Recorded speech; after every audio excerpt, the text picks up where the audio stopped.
सर्वांना नमस्कार। आज आपण या व्हिडिओमधून आपली जिल्हांतर्गत बदली झाल्यानंतर कोणकोणती कागदपत्र आपल्याकडे असायला हवीत ते या व्हिडिओमार्फत पाहणार आहोत। तत्पूर्वी माझ्या सुनील बुळे या यूट्यूब चॅनलवर आपल्या सर्वांचं स्वागत। चला तर पाहूया। सर्वांना नमस्कार। आज आपण या व्हिडिओच्या मार्फत ऑनलाईन बदली झालेली असेल तर बदलीनंतर आपल्याला कोणकोणत्या प्रकारची कागदपत्र आपल्या सोबत असायला हवीत ते आपण या व्हिडिओच्या मार्फत पाहणार आहोत। मग ती जिल्हांतर्गत मध्ये तालुक्यातल्या तालुक्यात असो किंवा तालुक्याच्या बाहेर असो आपल्याला कोणकोणत्या प्रकारचे कागदपत्र लागतात ते या व्हिडिओच्या मार्फत पाहणार आहोत। चला तर मग बघूया। पहिला मुद्दा म्हणजे ऑनलाईन बदली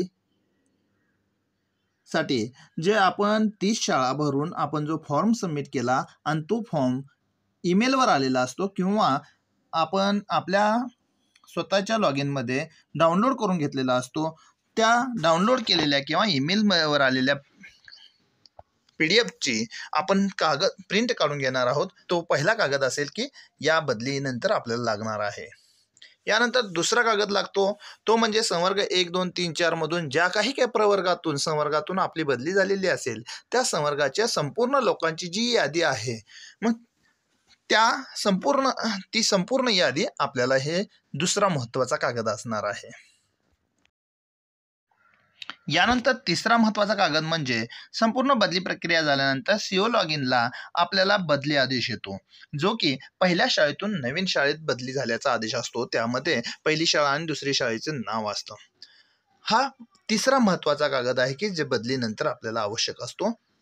यानंतर चौथा महत्त्वाचा कागद म्हणजे आपण CO लॉगिनवरून बदलीचा आदेश मिळाल्यानंतर आपण शाळेत जातो आणि शाळेत जाऊन आपण कार्यमुक्त होतो। त्या कार्यमुक्तीचं मुख्याध्यापकांनी जे पत्र दिलेलं आहे, जो आदेश दिलेला आहे, तो म्हणजे चौथा महत्त्वाचा कागद असेल की कार्यमुक्ती आदेश। याचबरोबर पाचवा मुद्दा म्हणजे त्या शाळेला आपण कुठल्याही प्रकारचे येणे देणं लागत नाही, म्हणून येणे देणे नसलेबाबतचा दाखला आपण त्या ठिकाणाहून मुख्याध्यापकाकडनं घ्यायचा आहे, तो म्हणजे पाचवा महत्त्वाचा कागद असेल।